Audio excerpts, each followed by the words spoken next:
آنے والے کل کی. ماں باپ کو بچوں کی فکر ہے، میرا بچہ کیا کرے گا، بچوں کو فکر ہے میں کل کیا کماؤں گا، کیا کھاؤں گا.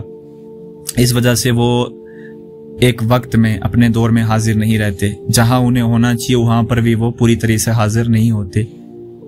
مستقبل کے جو منصوبے رہتے ہیں جس میں خوف، اگر ایسا ہو گیا تو کیا ہوگا، اگر ایسا نہ ہوا تو میں کیا کروں گا، کیا کماؤں گا، امیدیں، یہ حاصل کرنا ہے، وہ حاصل کرنا ہے، یہ سب دل کو ابھی کے لمحے جہاں پہ آپ ابھی موجود ہو اس سے نکال کر کسی غیر حقیقی دنیا میں لے جاتے ہیں، جس وجہ سے ہماری یکسوئی ٹوٹ جاتی ہے. جس کا نتیجہ یہ ہوتا ہے کہ جب دل اور دماغ ماضی یا مستقبل میں اکڑے ہوئے ہوں تو نہ ذکر میں حضوری رہتی ہے، نہ نماز میں خشوع. سالک کا عمل صرف ظاہری رہ جاتا ہے. نماز عادت بن جاتی ہے، ذکر رسمی ہو جاتا ہے، اور مراقبے میں ہمیں طرح طرح کے خیالات آنا شروع ہو جاتے ہیں. تو سالک کو کیا کرنا چاہیے؟ ہر عبادت، ہر ذکر، ہر تلاوت کو دل کی حضوری سے کرنا چاہیے. کوشش کرنی چاہیے کہ وہ جب بھی اللہ کا ذکر کرے، عبادت کرے تو اپنے ماضی اور مستقبل کے خیالات کو چھوڑ کر اللہ کی بارگاہ میں بیٹھے، اس طریقے سے کہ گویا آج قیامت بھی آ جائے تو مجھے کوئی فرق نہیں پڑے گا، گویا میرا گھر راکھ ہو جائے مجھے کوئی فرق نہیں پڑے گا، تاکہ آپ کے نفس کے اوپر یہ وار جب اثر کرے پھر آپ آہستہ آہستہ دنیا سے کٹنا شروع ہو جائیں گے. تو ابن الوقت کیسے بنا جائے؟ ابن الوقت بننے کے لیے ہمیں ہماری نفس کی خواہشات جو کہ وسوسے کی صورت میں ہمارے سامنے آتی ہیں ان پردوں کو ہٹانا ہوگا. پردہ ظلمانی جو گناہوں کی وجہ سے ہمارے ذہن میں نے یہ گناہ کیا تھا، ماضی میں یہ کیا، حالانکہ توبہ کر چکے ہوتے ہیں، اللہ معاف کر چکا ہوتا ہے، فرشتے بھی اس کو مٹا چکے ہوتے ہیں، اس کے باوجود ہمارے اندر مایوسی اور ناخوشی کا جو یہ عناصر ہے یہ آتا ہے، جس وجہ سے یہ پردہ ظلمانی ہم پر اثر انداز ہوتا ہے اور ہمیں طرح طرح کے وسوسوں میں کھینچ لیتا ہے. اور اس کے علاوہ شیطانی وسوسے، اتنے عجیب اور گندے خیالات کے جن کے بارے میں آپ سوچ بھی نہیں سکتے. پھر لاشعوری جذبات کہ جن کا کوئی ہماری زندگی سے تعلق ہی نہیں ہے، ویسے جذبات بنا کر بیٹھنا. پھر ذہن کے الگ الگ خیالات، ایک ذہنی دنیا، ایسا ہونا چاہیے، ویسا ہونا چاہیے. جب بندہ ان سب سے آزاد ہوتا ہے تب وہ حقیقتاً ذکر میں غرق ہوتا ہے. تب اس کا دل، اس کا دماغ، اس کی روح اللہ کی یاد میں یکجان ہو جاتی ہے. تو پھر جب وہ نماز میں تکبیر تحریمہ پڑھتا ہے، کرتا اللہ اکبر، تو اسی وقت وہ ابن الوقت بن جاتا ہے. یعنی وہ اس وقت حالت معراج میں آ جاتا ہے، اللہ کی قرب کی طرف سفر اس کا شروع ہو جاتا ہے. کیونکہ جب اس کی یکسوئی مکمل اللہ کے نور، اللہ کی صفات پر اور اللہ کی ذات پر ہوگی کہ اللہ مجھے دیکھ رہا ہے، میں اللہ کو دیکھ رہا ہوں، تب اس کی جو معراج ہے شروع ہو جائے گی.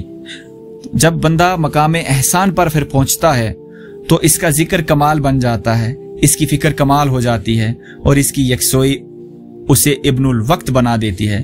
ابن الوقت وہی ہے جو ہر لمحے اللہ کی نگاہ میں جیتا ہے، یعنی اللہ مجھے دیکھ رہا ہے، صرف نماز کی حالت میں نہیں، وہ ہر وقت ویسی حالت میں رہتا ہے. اور یہی زندہ دل کا مقام ہے. یکسوئی کے بارے میں بتاؤں تو یکسوئی کا مقام محبت سے ابتدا ہوتا ہے. یاد رہے، جب ایک سالک، ایک مرید اپنے پیر کو ہر وقت تصور میں رکھتا ہے، ایک وقت ایسا آتا ہے کہ اس کی پیر کی صورت ہر جگہ نظر آنا شروع ہو جاتی ہے. یہ مقام یکسوئی کا ہوتا ہے کہ اس کو اپنے پیر سے محبت ہو چکی ہوتی ہے ایک وجہ، اور اس محبت کی وجہ سے اس کے دل میں یکسوئی پیدا ہو جاتی ہے. محبت اور یکسوئی کا ایک بہت ہی گہرا تعلق ہے. اگر ایک شخص، ایک مرید محبت کرتا ہے تو اسے یکسوئی جلدی حاصل ہو جاتی ہے، کیونکہ محبت سب در و دیوار کو توڑ دیتی ہے، ہر خدشات کو، ہر خواہشات کو ختم کر دیتی ہے، سوائے محبوب کے وصل کی یاد کے، تلاش کے. اللہ کی یاد اور اس کے محبوب کی یاد کے باقی سب چیزوں کی دیواروں کو توڑ کر مرید کو یکسو کر دیتی ہے.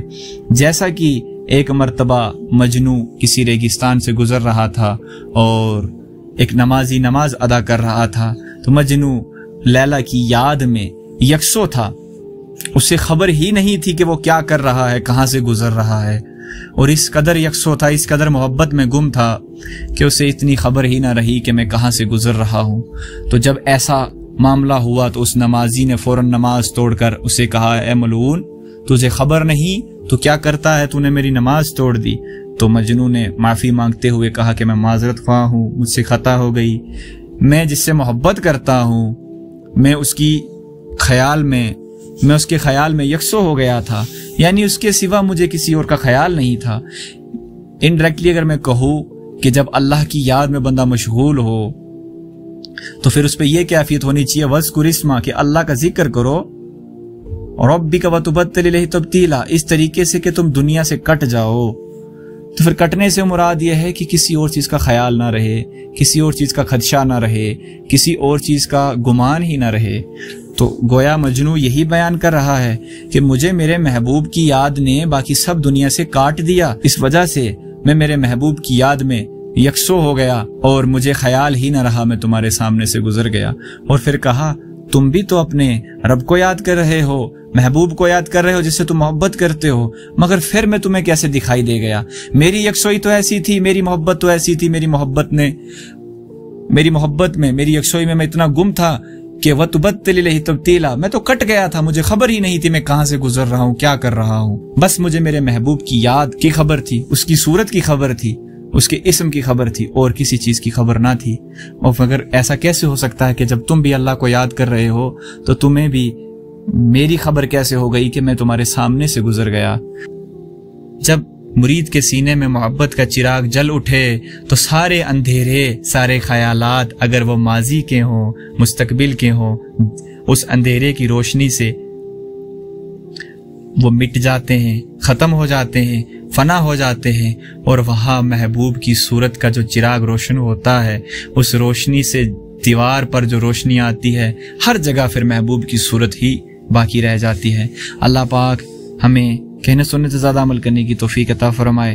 انشاءاللہ عز و جل اگلا موضوع میرا یکسوئی کس وجہ سے ٹوٹتی ہے اور اس میں حواس خمسہ کا کیا تعلق رہتا ہے، اس پہ رہے گا۔ آخر کس طریقے سے جو ہمارے حواس ہیں ان کی وجہ سے ہماری یکسوئی ٹوٹتی ہے، اور پھر کیسے واپس اس یکسوئی کو بنایا جائے، ان حواس پر قابو پا کر۔ پھر جو ہمارے 5 حواس ہیں، ظاہری فزیکل باڈی والے، ذہن والے حواس جن میں ایموشنل باڈی ہے جس وجہ سے ہم روتے ہیں، محسوس کرتے ہیں، اور ایک سوچنے والی باڈی ہے، الگ الگ 5 طریقے کے حواس وہاں ہیں۔ پھر اس کے بعد قلب کے یا روح کے حواس، ان کی طرف کس طریقے سے یکسو ہوں، یعنی ظاہر سے ذہنی، ذہن سے دل، اور دل سے سیدھا روح کی طرف کا سفر انشاءاللہ ہم طے کرنے کی کوشش کریں گے۔ اگر ویڈیو پسند آئی ہو تو چینل کو سبسکرائب کیجئے، انشاءاللہ میں جلد از جلد ویڈیو اپلوڈ کروں گا۔